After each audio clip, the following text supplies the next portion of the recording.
And there is an option, Joseph, on the side. You can allow them to talk to through the participants if you want. And I think it brings them into the screen, but so.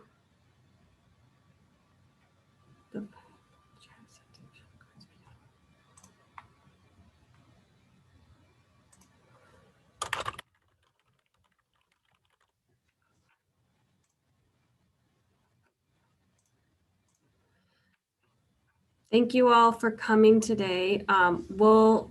Everyone is slowly coming in, so we'll give everyone a few seconds to get in here to process. So.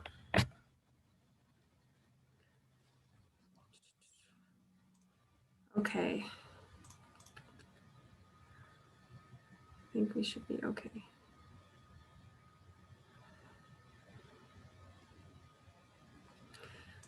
Okay. So welcome to today's digital lunch and learn called Startup U. Just so everyone is aware, this event will be recorded and we will have it available on our YouTube channel after we're all done. And then if everyone can, in the chat function, you can change it to panelists and everyone. Can you put in your year in graduation so we know who's here? Everyone's kind of curious who always pops in. And then feel free to put questions or anything in the chat or the Q&A box, use that and we'll answer them as they get going. I will hand this over to Joseph Wright and his crew so they can kick it off and get things going. Thank you, Sarah. My name is Joseph Wright. I'm the Associate Vice President for Research here at the South Dakota School of Mines and Technology, and I run something called the Office of Economic Development. I'm talking loud because I'm not sure my speaker works well, and I want to make sure everybody hears. So if it appears I'm yelling at you, I apologize. With me today on my panel are Mitch Nightingale from the Ascent Center. He's also an alum of the school. Matt Bruner, not an alum of the school, who works for Elevate, our regional economic development organization. By the way, Ascent Innovation is the incubator here on campus, and he'll tell Mitch will tell you a little bit more about their role here in our ecosystem in a few minutes. And then to my side here, not socially distanced, but we're brothers, and we is Darren Haar. Darren is our lead entrepreneur in resident here at the School of Mines. He's also a local angel investor, and he's currently the chair of Elevate, which is this economic development organization. So I'm psyched out of my mind, and I hopefully don't come across too excited to tell you a little bit about what's been going on here at the School of Mines over the last decade, 9 years. With regards to creating an entrepreneurial ecosystem. 9 years ago, this month, I was hired to start something called the Office of Economic Development. And really the focus then, and it's broadened and expanded, but at that point was really to focus on technology transfer. Technology transfer simply being taking research and innovation created by our smart faculty that's funded by the federal government or the Department of Defense or the state, taking that research and figuring out how to transfer that technology to the marketplace in the form of licenses to existing companies or to create licenses and startups that can house those licenses. And also managing intellectual property that we create as a result of this research. So we manage our patent portfolio, we have a few trade secrets, and we started from scratch. In 2012, when I got here, we'd never had any real success commercializing any of our technology. I think we had success transferring technology. It's been going out the back door for years, for 100 years. We've always been good at innovating and affecting the world around us as far as innovation and technology advancement. and research, but we hadn't really had a way to capture that. And so this was our first effort. We started with 0 active licenses. We started with $0 in royalties coming back to the school off the technology, and really just a part-time person. And what I mean by part-time is the school makes me wear a number of other hats, but really focused on this as part of my responsibilities. And one thing that I discovered right off the bat is, we began to solicit these things called invention disclosures. This is when a researcher comes up with something that through their research they feel is inventive to the point where it may be patentable and may have commercial success. And we track those disclosures, we call them invention disclosures, into our office and compare them kind of with the national average. And over the last, since the office started nearly a decade ago, we have outperformed the other institutions in our nation as far as the number of invention disclosures made to an office like mine per the amount of dollars of research going into the institution for research. Basically, what it means is that our faculty, if you give them $1, will produce 3 times more inventions than the national average. That's basically the bottom line. And so we started with that, with that basis, and it's been consistent through the last decade that our faculty are very inventive, and if given the opportunity, we needed to do our part to be able to help commercialize their technologies. And at that time, we didn't have an angel fund. We didn't have a lot of, other than my personal self here, couldn't be an expert in every field. And so we really were looking for a broader network of people that could help us take all these promising technologies that we now began to see disclosed to our office once we were here, and figure out how to transfer those to the marketplace and how to create opportunity in startups. So we launched something called the Entrepreneur in Residence program, total voluntary program, really focused on bringing some of our best and brightest either alum or people that have connections with the school that are entrepreneurial and innovative and have had success either in larger businesses growing divisions of a company, or have started their own startups. And so it's really focused on folks that are either entrepreneurial or entrepreneurial. And we built that stable up slowly, and they've been a key at the school here in helping us develop the people part of our ecosystem. And Darren has been our lead entrepreneur for 6 or 7 years now. And one of the other things that wasn't around or didn't exist when we launched the Office of Economic Development 9 years ago was capital to invest in our startups, especially angel capital.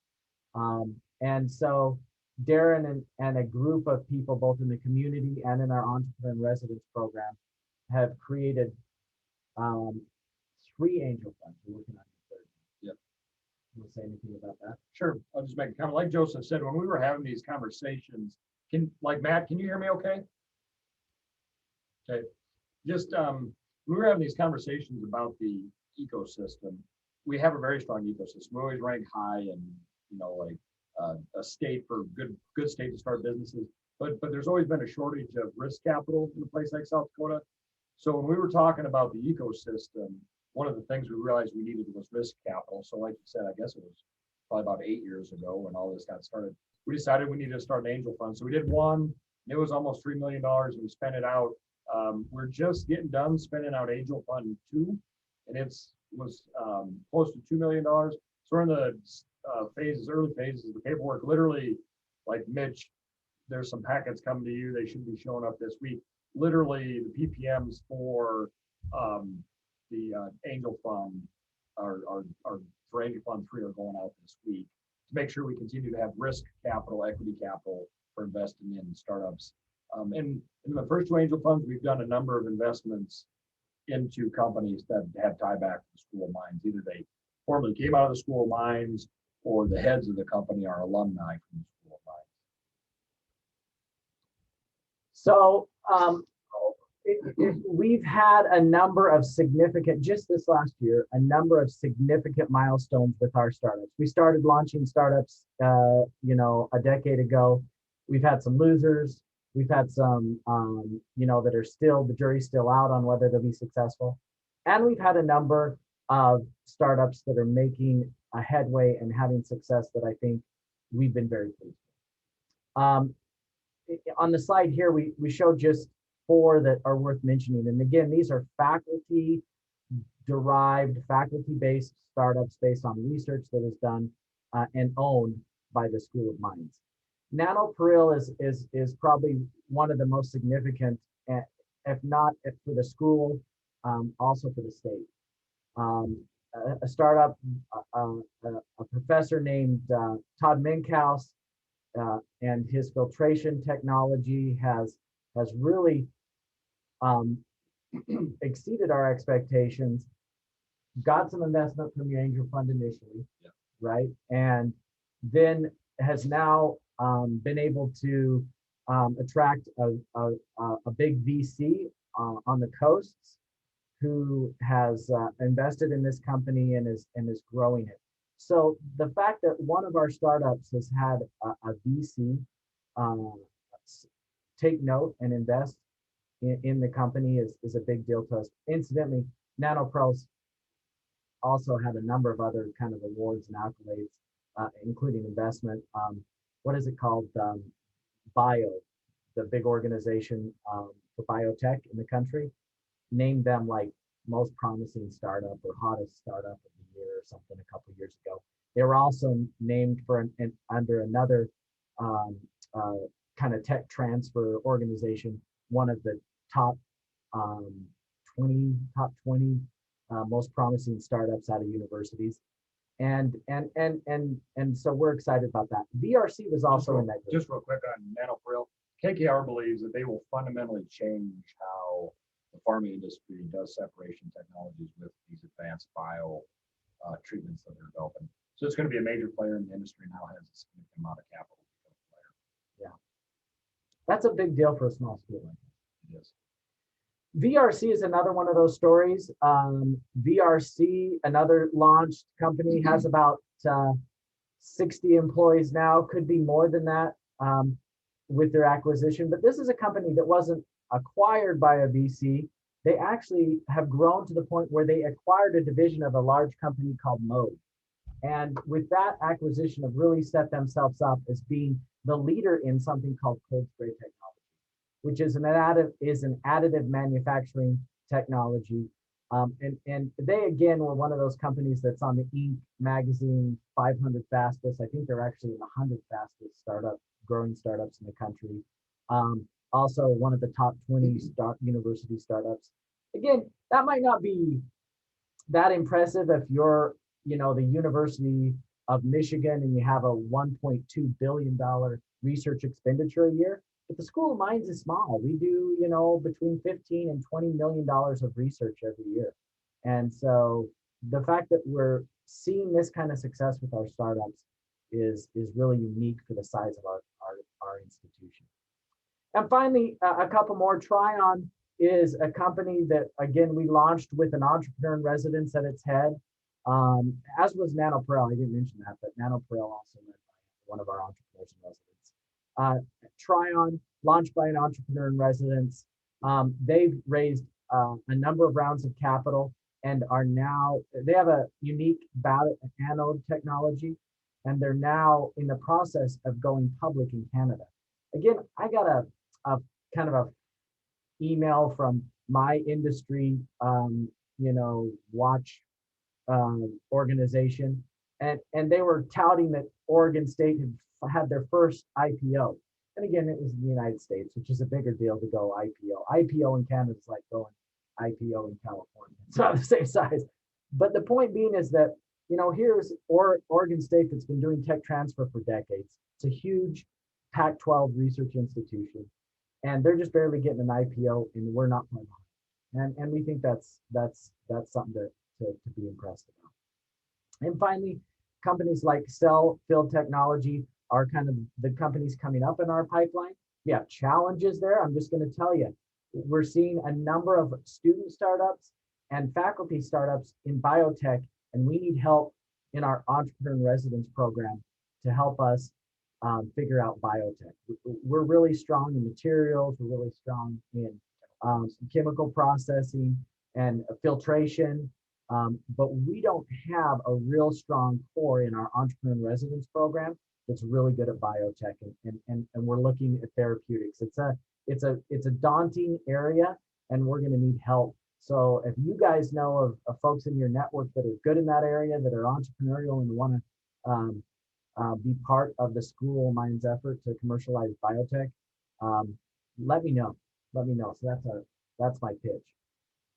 So again, kind of showing you just real quick how the growth of the School of Mines and the activity when it comes to startups. This is just a simple bar graph of the number of SBIR and STTR awards that university startups have gotten over the last 6 years. Now, or 7 actually, to give you an idea, an SBIR and an STTR are awards, they're federal grants actually, that are given to startups that they have to be small startups and really focused on technology driven and based companies, usually associated with universities. And we've just had a flat line for years and years of 1 or 2 of these awards as an institution. And over the last 3 or 4 years, we've really seen an inflection when it comes to awards into our startups. And these are non-dilutive grants. And so if you can, if you're getting 13, which we got last year, grants, competitive grants into startup companies in our ecosystem, you can see that's money that goes towards growing startup companies in a significant way. The phase ones are, between 1 and 200,000. You can get up to a phase 3 where it's in the hundreds of thousands and even close to $1 million, I think, for a couple of them with some match. So we're excited about this trend, and I think it shows with data that there is a lot of activity here at the school. And then real quick, just showing you, again, we're trying to make a little bit of money off of this technology. You can see when we started, we had 0 licensing revenue, 0 IP reimbursement. And over the last, decade, we've seen a dramatic increase, and even this year, an inflection. And so we're excited about the fact that people think our intellectual property being created here at the school has value, and they're willing to invest in it. That's what this really is. It's not about making money. It's about showing that real companies are investing real money in our intellectual property and in licenses to be able to license that technology into their companies, especially startups and existing companies. So I'm going to change gears just really quick and talk a little bit about entrepreneurship and innovation and startup activity on the student side. So that was intellectual property owned by the school. Student intellectual property is not so much, in fact, it's not owned by the school unless they're graduate students and they're working to develop IP just like the rest of us as employees. But students, on the other hand, are kind of agents into themselves. But we have seen a huge demand from students for resources to help them itch their entrepreneurial desires and ambitions. And so we've built over the last 3 or 4 years with the help of the entrepreneurs and residents an innovation cycle that helps students to basically go from soup to nuts. And it starts in the fall typically with, and again, this is all pre-COVID or post-COVID, with something called our Engineers Make Great Entrepreneurs. It's a speaker series and a scholarship program that gives students an opportunity to think about entrepreneurship and to give a very brief pitch on what might be their idea. And after that 2-minute pitch, if they have a good 2-minute elevator pitch on their idea, we give them some money. I think we give away probably between $10,000 and $20,000 a year in that competition. then that is a funnel kind of for our business plan competition. We launched 6-7 years ago something called the CEO Business Plan Competition, or the Competitive Entrepreneurial Opportunity. That's what CEO stands for. That's been an incredible success, highly supported by business and industry locally. And we've had hundreds of business plans from students submitted and who have competed in this competition. One year, our high was 40 different teams or individuals that competed in the competition. 40 students or teams in a school with 2,700 students tells me that we have an incredibly entrepreneurial student ecosystem and theme. So kind of thinking about it, you got this idea, then you put it into a business plan. That's the business plan competition. We give away about, again, between $10,000 and $20,000 a year to competitors in the CEO competition. And then those students and others are funneled into a couple of more programs here on campus. One is called the Broughton Spark Award. It's a prototype fund. And it's been successfully, it's been very well received and supported by alumni who have supported that. We have funds now that if a student wanted to come into my office and wanted to build a prototype, whatever it is, it goes through a judging process. And if we deem it, the group of judges, to be significant and worth investing in, we will provide the funds for a student to go out and build their prototype. And then finally, we have something called the Braun Award, or the Braun Inventor Award. This is an opportunity for students, a competitive opportunity for students to receive a $5,000 cash prize and a patent on the technology that they would disclose to our office. We're really trying to highlight inventorship on campus. This is not so much on the business side, but inventorship. And so what we're doing there is we take submissions during a certain period, we judge those inventions, and then we award as many Braun Awards as we feel. It's kind of like the Nobel Prize. If there's nobody good in one year, we won't award. If there's more than one, for example, this year, we're going to award 2 Braun Awards. And so hopefully, again, this is in its 3rd year. In 20 years, we hope students will say, hey, I was a winner of the Braun. Kind of like winner of the Nobel. Not like Nobel, but that's our goal. That's our stretch goal, right? We want students to know that this is an important and significant award on campus, and it really highlights those that are above and beyond when it comes to inventorship. And then finally, all of this kind of leads us up to compete in national business plan competitions. We've won and been successful at a national level and at a state level, and that's why we put Giant Vision up there. It's a state competition. We've won Giant Vision 6 years running as students.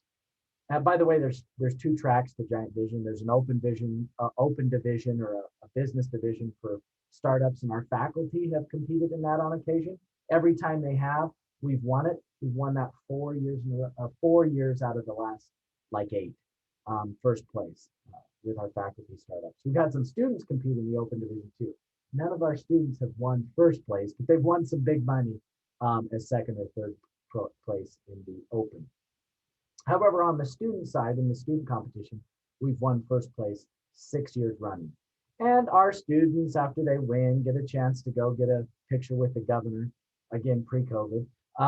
And so we, for your viewing pleasure, have shown a couple of pictures of our winners with the governor getting their check. I might go back to Yeah. the loop. The comment I'll just make quick about that loop is if a student goes all the way through that, they can literally win tens of thousands of dollars, which we've seen happen. And then these students are applying that towards their, a lot of these genuinely want to start up their own company. So they're applying that money towards their startup, building teams. Through these processes, we get EIRs to be mentors. They're getting money, they're getting mentorship, they're getting coaching, they get legal support. We have a meet with the Small Business Development Center here in town, which means they're getting financial coaching from people that are funded through the SBA. That when you look at that loop, and we've seen it, we have some students that are going through this and literally are coming out with startups out the back end of this. I always thought, when you and I originally started working on this, that would be more of an academic exercise, but we're seeing genuine startups come out of this cycle now. Right. I have something here. I won't show you too quickly. It's a trade secret. I don't have right to tell too much about it. This is a product of a student. It's a battery pack. It's unique, and he is on the web selling these products as we speak. I think he's a sophomore or junior, and that's the kind of things we get to see all the time, and it makes us excited and fires us up to do what we do. Just real quick, this is one of the current, this is the current winner of our business plan competition. Again, more in biotech, and so we're looking for help. But bright students, innovative students. It's interesting how when you take an engineer or a scientist and you teach them some business principles and coach them on how to pitch and how to articulate markets. Right. They have so much the quick uptake, and they can become incredibly dynamic presenters and entrepreneurs very quickly. It's a great group to work with. Just real quick, a couple of startups, and then I'm going to hand it off to the other guys. I'm trying to get through so I get them enough time to talk about what is really exciting about the larger ecosystem. But these are just some student startups that have had success. Mention Hutchinson. Yeah, Hutchinson was a student startup, went through that cycle that we talked about earlier, and it developed some high-end, basically audio. They were subwoofers. They won a bunch of money through the cycle for their startup. And then ultimately the angel fund, this angel fund number 2, we invested in them, and they're making speakers and selling them. It's a very niche market they sell into, but they're selling these speakers that they've invented in these markets. Yeah.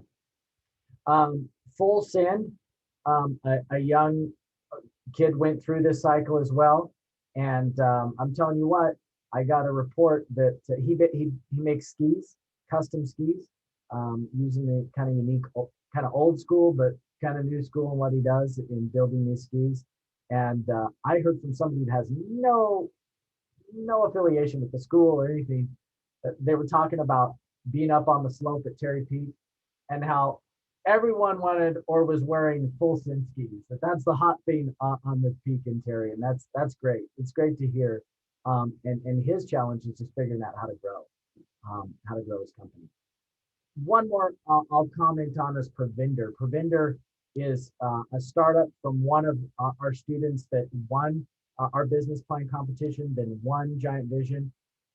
That's not true. He didn't win our competition. He came in like second or third, and then won Giant Vision. He just won an SBIR for his company and became the youngest person in South Dakota to win an SBIR. Again, that's that non-dilutive investment from the government or a grant from the government to commercialize your technology.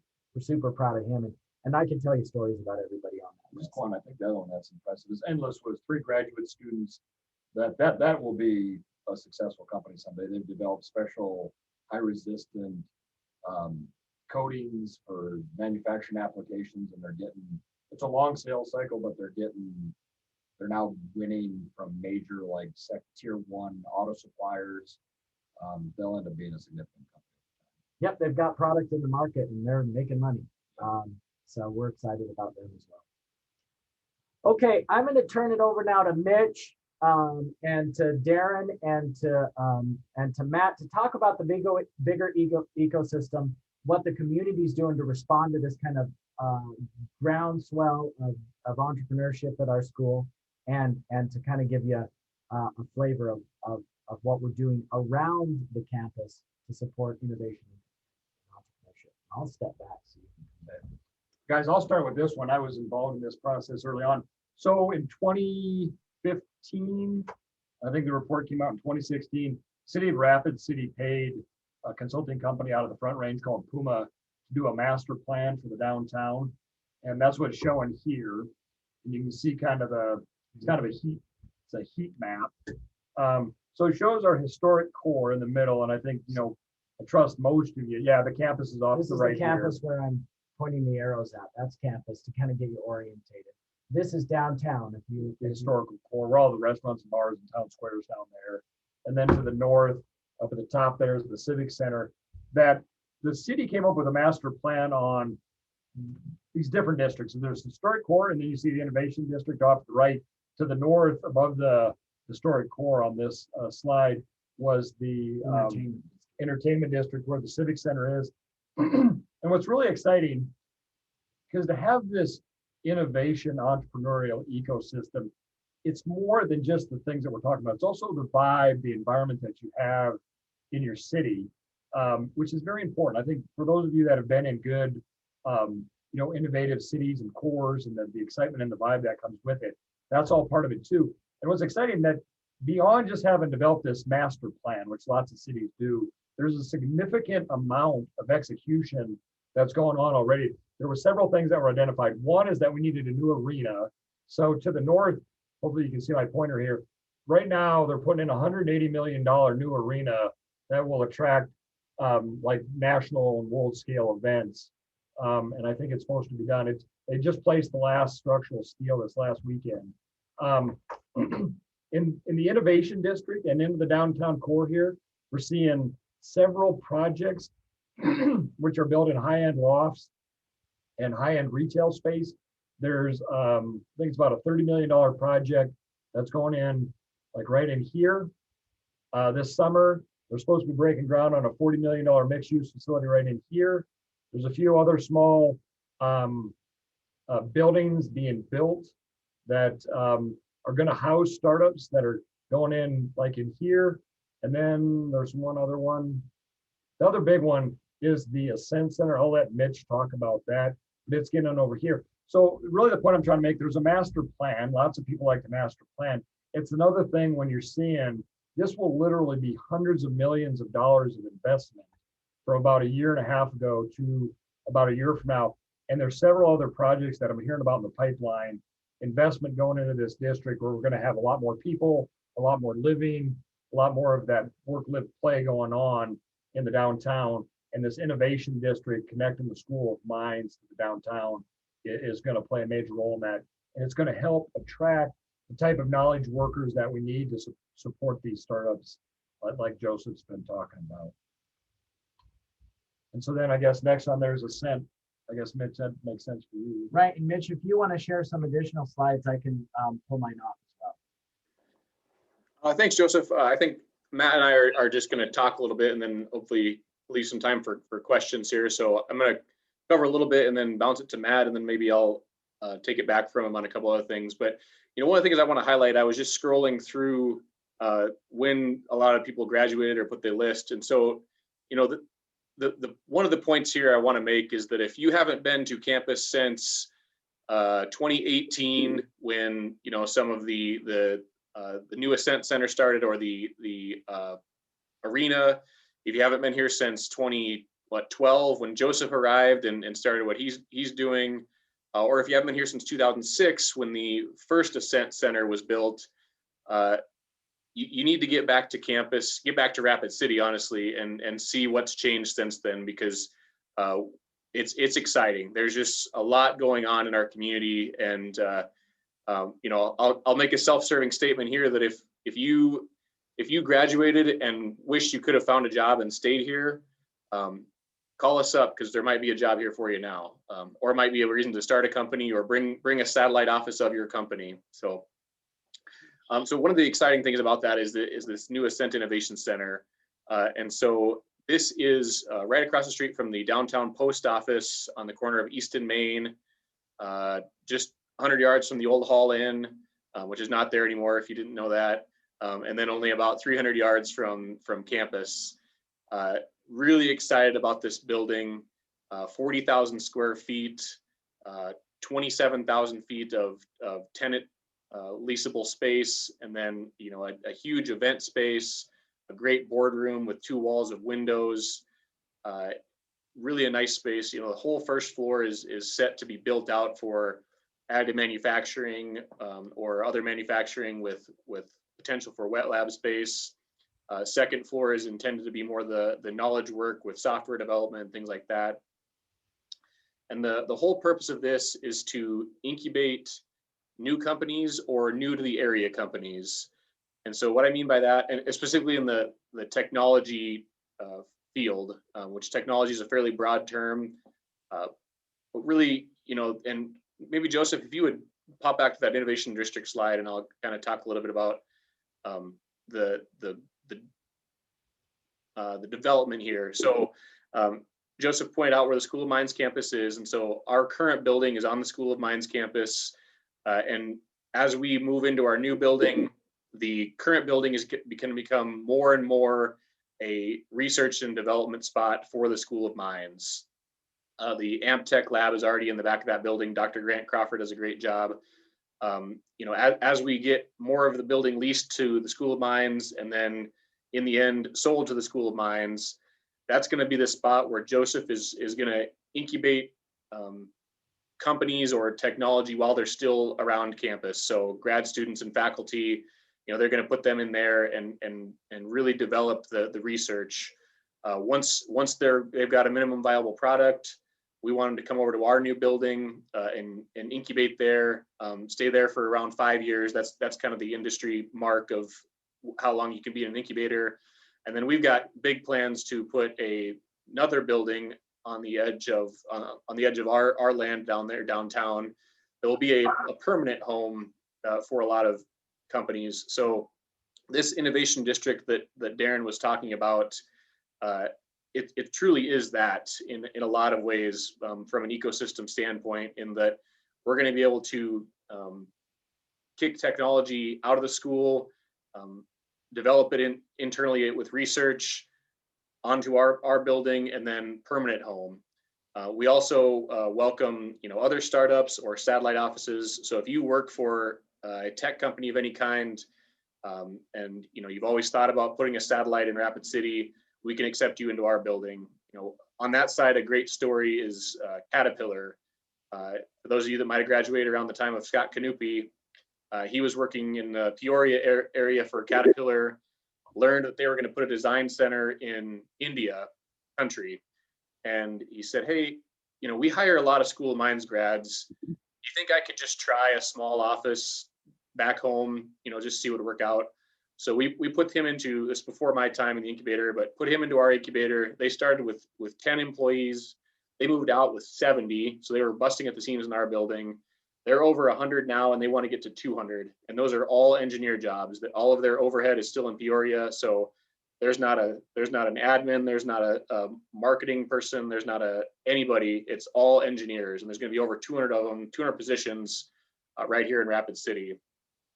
Caterpillar's got some other great stuff going on campus as well.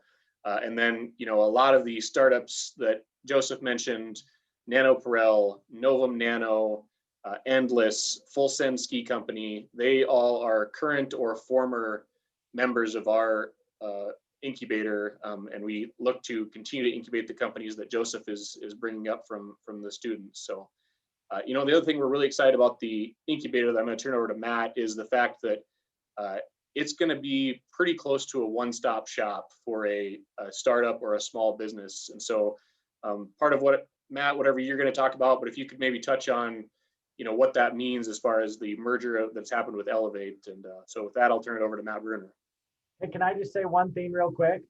No, actually, we don't have time.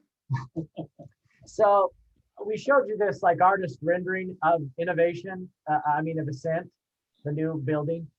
It's actually, it's all built. It looks like that. It looks just like that. And it's there on the, and what it has done is it's halfway between downtown and the school.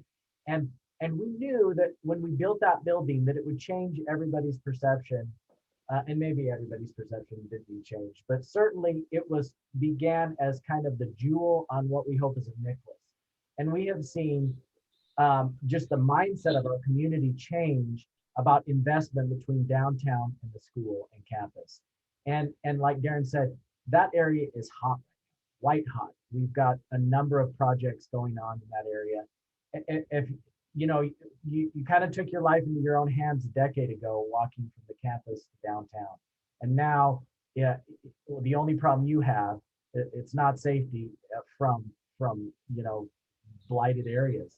It's construction. You might get a beam that fall on you. But other than that, I mean, it really is changing in a dynamic way. So sorry, Matt, go ahead and take off. No, great.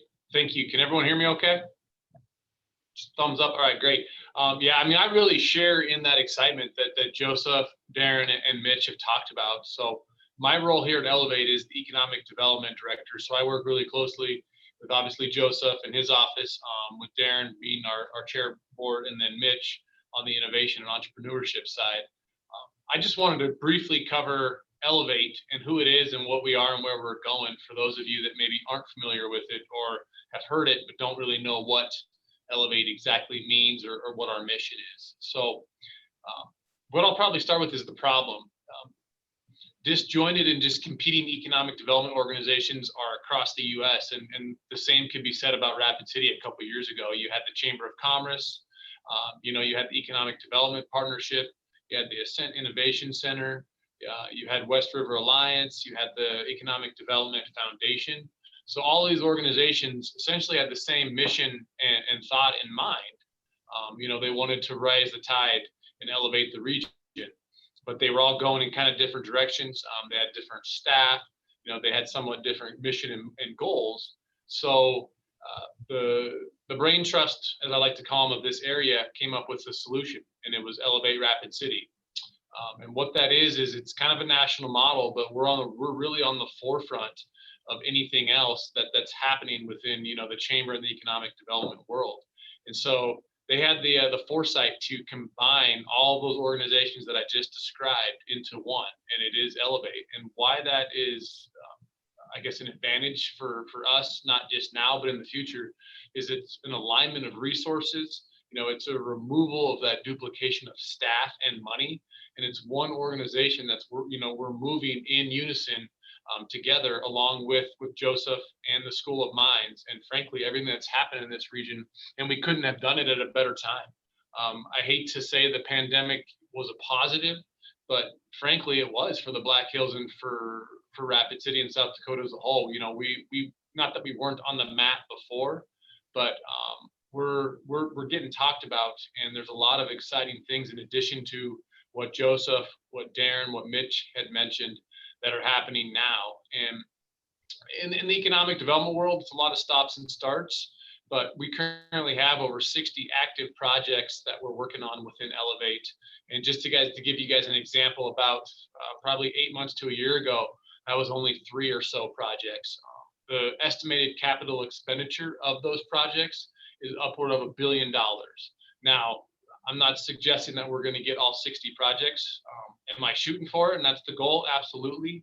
Realistically, even if we hit 5 to 10 of those, we're doing fantastic. And a part of that, even more importantly, is the primary jobs. We're looking at over 4,000 potential estimated primary jobs from those projects alone. And those projects range from anything from advanced manufacturing to your standard manufacturing. There is some tourism and hospitality. There's food processing, mining, natural resources. I mean, it runs the whole gamut. And that's the beauty of this area, is we're pretty diversified in what we can offer a company. And I really think right now our sweet spot is to work with these companies, like Mitch mentioned, the Caterpillar model is what we're going after. Is just these larger, engineering or tech-based companies that want to take advantage of frankly, a world-class mined pipeline here with the School of Mines and in the Black Hills. And then on top of that, it's cliche, and I don't lead with this, but I mean, where else in the world can you find something as beautiful as the Black Hills and M Hill, right, in downtown Rapid City? You can't put that somewhere else. So we have that competitive advantage when it comes to quality of life and work, the work, live, play type of thing. And then add in the opportunity for the sales, the taxes. We're kind of creating this perfect storm. And we're really excited at Elevate, and we're really excited to be working with the School of Mines kind of hand in hand. And frankly, with this innovation district and everything that's going on, as Mitch said, if you haven't been back, definitely come back. And I can't wait to see what the downtown, the innovation School of Mines looks like in 3 to 5 years from now, too, on top of that. So thank you guys for joining us today. That's really all I wanted to go into. Joseph, Darren, is there anything that you guys wanted me to cover in addition to that within Elevate? Yeah, I mean, just again, if you've heard our pitch and you're wondering, wow, that sounds cool, we are always looking for help. So one of the things that we believe, and Darren and I have talked a lot about this, is that Rapid's kind of an isolated city, but we believe our network of alumni around the world that have seen and experienced and have success and a depth of knowledge, if we can get networked with them to help us as we launch these new ventures and create new opportunities, that your expertise can help in this effort. And so if you have any interest in our Entrepreneur in Residence program and being part of our team, of course, they're all volunteers who work for free, which is great. But if it's something that you're passionate about, please reach out to us. We'd love to have you in our ranks. With that, let's look at some questions. Sarah, were there any questions that were posted? One just came in from Nicole Stengel. She said, is the government's Office of Economic Development supporting this in any way? I can take that one. Thanks, Nicole. So there's multifacets to that question, but really the main part is that the Governor's Office of Economic Development is in our current building on campus, and their Westover office will be in our new building. And so Matt and I will both work hand in hand with their Westover team and really their whole state team to, again, be that one-stop shop for as businesses come in. The state has also supported, through some future funds and things like that to help us, develop workforce and things of that nature. Well, and Mitch, I'll jump in because I forgot you had asked me to kind of talk a little bit about some of that ecosystem, and that's what's exciting about the Ascent Center. The Governor's Office of Economic Development's there.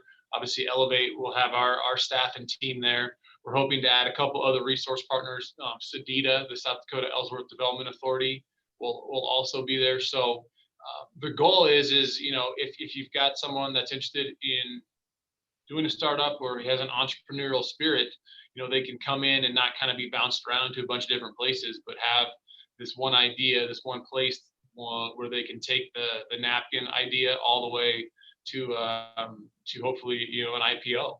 And that's frankly what it's not there yet, but I know speaking with Mitch and obviously Joseph and Darren, that's the goal, is to make life easier, because frankly starting a business is never easy. So if we can help out and be that resource partner and provider, that's our goal. And I'll just mention really briefly that the Governor's Office. Looks like there's another. Yeah, let me just mention real briefly, Governor's Office of Economic Development has supported my operation in the beginning in a number of different ways, with a proof of concept fund, some funding for patents. A little less now with the new regime. Their focus has kind of changed from that, but we've certainly had a huge amount of interaction with and support from GOED.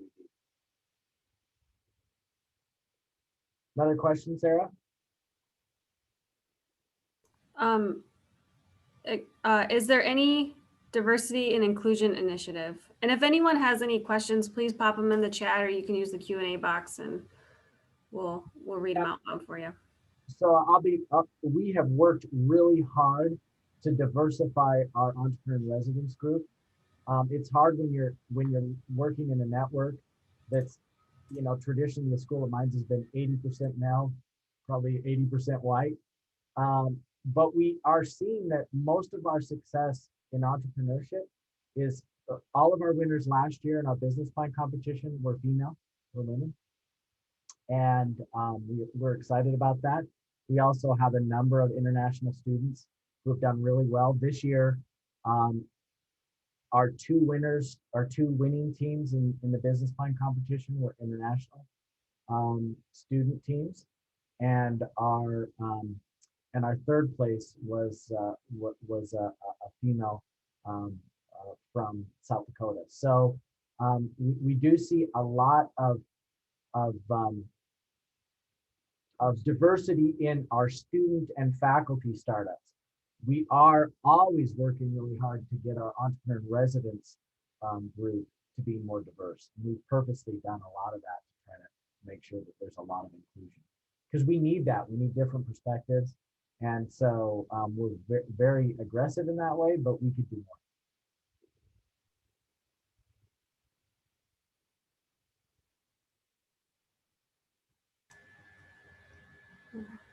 more. Is there any, I don't see any other questions at the moment. Please feel free again to add them in the chat, and if anyone's wondering, has a question for Joseph or Matt or Mitch or Darren, be happy to answer them. And while you're thinking about your question, I am on the School Minds Alumni Board, or CARA as it's now called, and I might have Sarah help me, but if there are interest in coming back for any reason, there's a couple great opportunities coming up. We've got the 5-year reunion, so the 5 and 6 year reunion, because the 5-year reunion was postponed from last year. And Sarah, that date is? It is July 8th, July 8th and 9th. It's a Monday event, and I'll drop the link for that in the chat. So make sure to look to see if you have any interest in coming back from that. And if you're in town, I think there are going to be some opportunities to see the new building anyway, but definitely look us up. And then we're really excited this year about a couple weeks in September. So the Fall School Minds Career Fair is Tuesday, September 14th. So if you're normally a recruiter for that, looking forward to seeing you. On that same evening, the kind of soft opening or first mixer at the brand new arena is going to be that night. Our grand opening for our new building is that Thursday, the 16th. And then if you really want to make a trip out of it, the following week, we are finalizing plans to do a additive manufacturing conference leading into M Week. And then the M Week committee is really getting aggressive this year. I think there's going to be a post-game concert. I'm way out in front of this because I don't think this stuff is finalized, but I'm promising it to you now that all these things are going to happen. And so really a lot of excitement happening in and around campus and around the community. And so if any of this stuff has interested you today, or just haven't been back to campus in a while, be a great year to come back and see what's going on. So Mitch, if the concert doesn't happen, will Joseph and Darren be playing, or what will that look like? I believe that's the plan. They've kind of got a Williams and Ree thing they do. Yeah.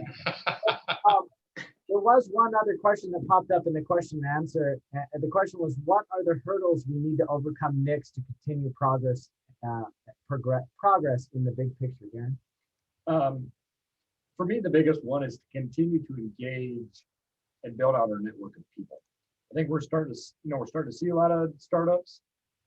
As all of you know that have brought technology. I'm a chemical engineer by training, and my career was at DuPont. We brought a lot of technologies to market. It is so hard to do, and to do it and do it well, you need to have people with specific industry knowledge, specific industry contacts, just to know how to get stuff done. So we need to continue to build our network out. For me, the biggest one is because you hear all the time on startups about people. And I think we've got good progress, and I just think we need to continue to work to build that out. Yeah, I think that's it, right? And we've done some interesting things that your angel funds have invested about beginning to network with VCs, which is the next level. We hit that kind of wall. We were like, okay, we got to grow up. We can't just do angel funding here on out. Our companies are maturing, and we've had some success there. KKR being a good example, but we need to go more. South Dakota Equity Partners, there's a VC in the state that has invested in a number of startups that have direct connection or indirect connection back to Minds. Yep. So there's some of those growing challenges with becoming more mature on one side, and then continue to fill the pipeline at the beginning at the same time. And I think one thing is, like I've mentioned, is diversity in the type of technology we can commercialize. I think we're really good at materials, filtration, additive manufacturing. We're not anywhere close when it comes to biotech, and even further away when it comes to therapeutics. And maybe that's never going to be our shtick, and that's fine. But I think we got to give some of the really cool technology on campus a way to find the light of day, and that's going to mean developing that ecosystem a little bit more.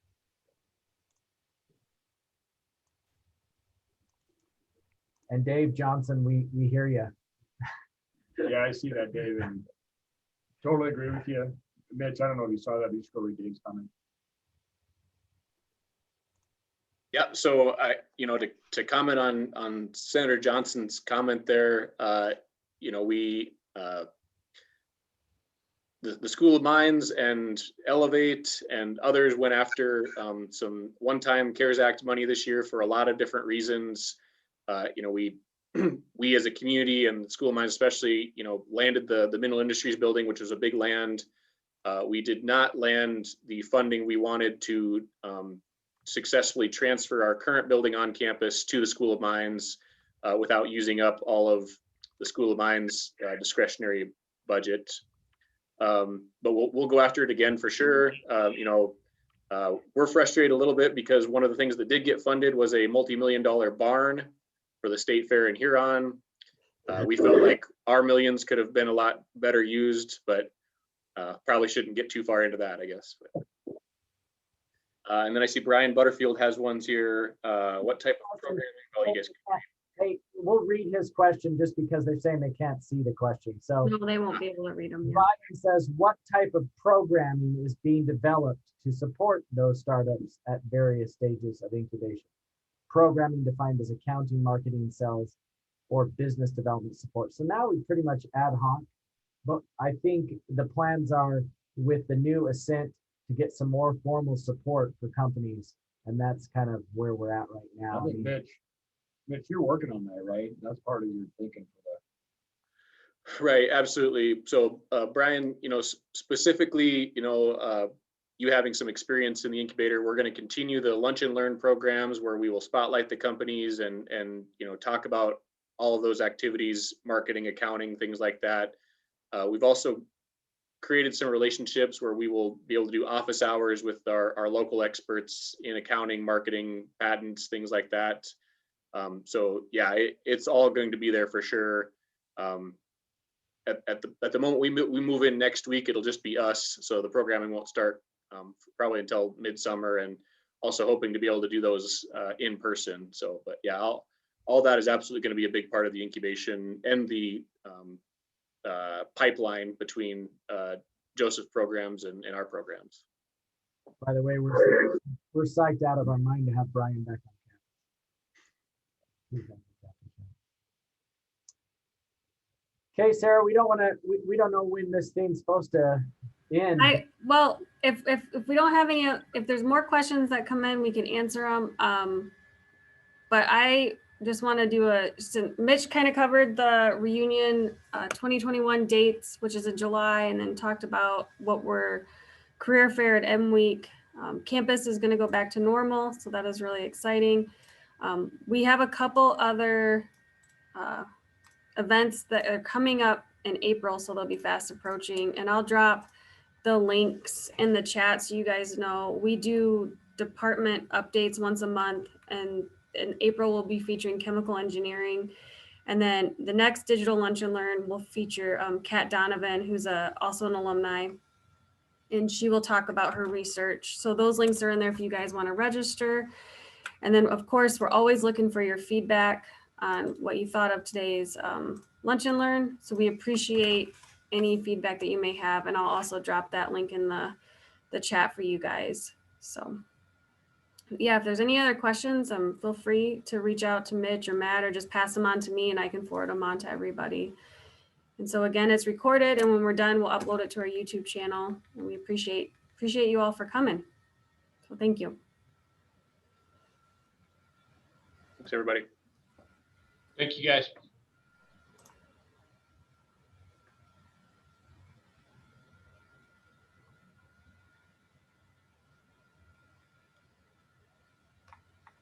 You guys can leave if you want to.